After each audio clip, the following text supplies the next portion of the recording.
Le pourquoi du comment, chaque semaine, c'est l'assurance d'apprendre plein de choses super intéressantes en quelques minutes et de passer un moment chaleureux. Bon, et puis la chaleur, on en a vraiment besoin ces temps-ci. Vous avez vu comme il fait froid et humide? Oh là là là là. Alors déjà, pour nous, c'est pas la joie, mais alors pour toutes les personnes âgées, ça peut vite devenir un calvaire. Enfin, un calvaire, j'exagère peut-être un peu, mais on s'est compris quoi, ça n'a rien d'agréable. Tiens, d'ailleurs, savez-vous pourquoi on utilise le mot calvaire pour parler d'une succession d'épreuves difficiles et de souffrances? Bien sûr, c'est lié au chemin sur lequel le Christ a souffert au cours de la Passion, mais il y a plein d'autres choses à découvrir. Le mot calvaire dérive du latin ecclésiastique calvaria, utilisé dans la locution calvariae locus, qui signifie littéralement lieu du crâne.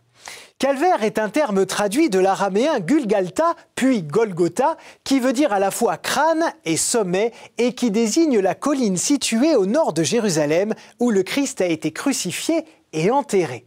Cette colline était en fait une ancienne carrière, aujourd'hui abandonnée, que l'on avait d'abord transformée en jardin au 1er siècle avant Jésus-Christ, laissant derrière elle un monolithe calcaire qui sera utilisé par les Romains comme promontoire pour les crucifixions.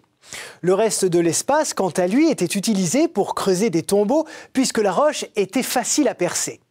Le lieu était juste à l'extérieur des murs de Jérusalem car les supplices, comme les morts, étaient considérés comme impurs, donc impossible de les laisser dans la cité.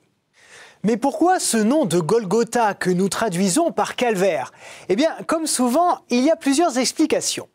La première fait référence à ce rocher qui se détache de la colline principale et dont la forme rappelle celle d'un crâne humain. D'autres affirment que cette place où les criminels étaient exécutés au temps des Romains était régulièrement jonchée d'ossements et de crânes, ce qui expliquerait cette dénomination. Mais l'interprétation qui nous intéresse le plus ici est à chercher du côté du premier homme sur terre, Adam. La tradition religieuse considère que ce Golgotha est le lieu où Adam est né, où il a péché et où son corps serait enfoui.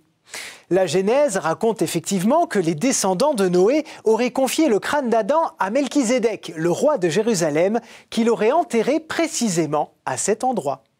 D'ailleurs, on retrouve au cœur de la basilique du Saint-Sépulcre une chapelle d'Adam qui rappelle l'origine du nom de ce lieu.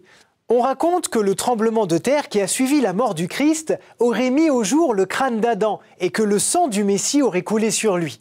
Naturellement, l'essentiel est ce lien spirituel très fort que fait saint Paul entre Adam et le Christ, nouvel Adam. Avant le XVIe siècle, on utilise le mot calvaire par métonymie pour parler de représentation plastique de la Passion et de la crucifixion. Puis à partir de 1700, il désigne également toute croix dressée sur une plateforme ou à un carrefour.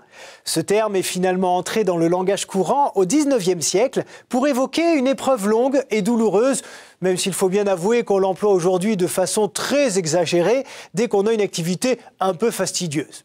Allez, juste pour finir, une petite blagounette mignonne. Est-ce que vous savez quelle est la couleur préférée d'Adam? Non? Le vert.